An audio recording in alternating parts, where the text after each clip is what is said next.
শিৱসাগৰৰ বান বিধ্বস্ত এলেকাত বানাক্ৰান্তক সহায় কৰিবলৈ আগবাঢ়ি আহিছে বিভিন্ন অনুষ্ঠান প্ৰতিষ্ঠান। আন অনুষ্ঠান প্ৰতিষ্ঠানৰ লগতে সাংবাদিকসকলেও সহায়ৰ হাত আগবঢ়াইছে বানপীড়িত লোকসকলক। 7টা দিন ধৰি বানত বুৰ গৈ আছে বেতবাৰী অঞ্চল। ডিব্ৰুগড়ৰ জাতীয় জনগোষ্ঠীয় মঞ্চ ডিব্ৰুগড় আৰু ডিব্ৰুগড় প্ৰেছ ক্লাবৰ উদ্যোগত বেতবাৰী মৌজাৰ গন্ধিয়া নপাম গাঁও, গন্ধিয়া নপাম কোঁৱৰ গাঁও, 2 নম্বৰ দ গাঁৱৰ এটা অংশ তামুলী পুখুৰী আদি অঞ্চলত বিতৰণ কৰিলে বান সাহায্য।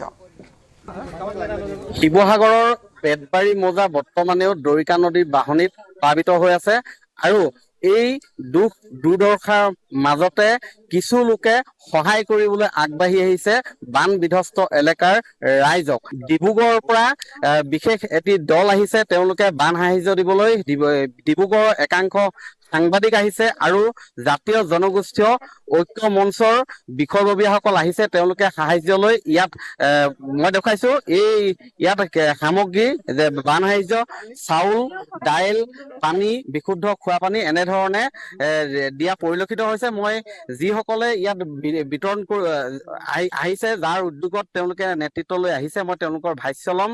ইয়াতে বৃহত্তৰ ডিব্ৰুগড় প্ৰেছ ক্লাবৰ সাধাৰণ সম্পাদক আছে ৰাতুল বুঢ়াগোহাঁই। তেওঁলোকে সুদূৰ ডিব্ৰুগড়ৰ পৰা আহি এনেধৰণে ৰাইজৰ মাজত আহি বান বিধ্বস্ত এলেকাত তেওঁলোকে সাহায্য বিতৰণ কৰিছে। মই প্ৰথমে আপোনাৰ পৰা আপোনালোকক কৃতজ্ঞতা জনাইছো শিৱসাগৰৰ বাসিন্দা হিচাপে।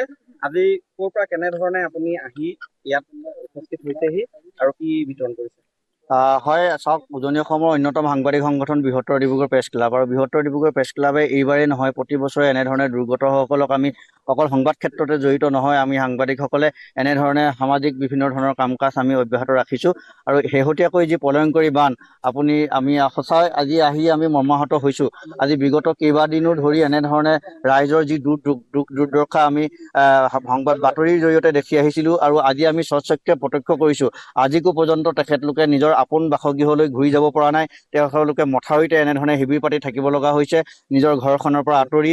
তেওঁলোকে আচলতে আমি যি পাৰিছোঁ তেওঁলোকৰ দুখ দুৰ্দশাৰ বুজ ল'বলৈ অহাৰ লগতে সামান্য পৰিমাণে আমি তেওঁলোকক অত্যাৱশ্যকীয় খাদ্য সামগ্ৰীও আমি এনেধৰণে দিবৰ কাৰণে আহিছোঁ। হয়, আজি আপোনালোকে যি ধৰণৰ সহযোগিতা আগবঢ়াইছে, আপোনালোকে আৰু কোনে সহযোগ কৰিছে?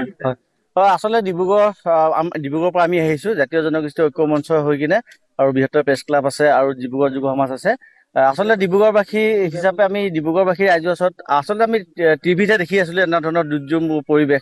আজি চকুৰে আহি দেখা পালোঁ সঁচাকৈ মানুহবিলাক যথেষ্ট কষ্টত আছে। সেই গতিকে ডিব্ৰুগড়বাসীৰ ৰাইজৰ ওচৰত আমি তেওঁলোকক ক'লোঁ যে এনেধৰণৰ সহায় সহযোগিতা কৰিব লাগিব। সেই গতিকে ডিব্ৰুগড়বাসীৰ সকলো ৰাইজে আমাক যথেষ্ট পৰিমাণে সহায় কৰিছে। সেই গতিকে আমি যিমান পাৰোঁ, যেনেকৈ যি পাৰোঁ আমি সামগ্ৰী লৈ আহিছোঁ মানুহৰ ওচৰত বিলাবৰ কাৰণে। ইয়াতে স্থানীয় ব্যক্তি আছে, মই তেওঁলোকৰ ভাষ্য ল'ম।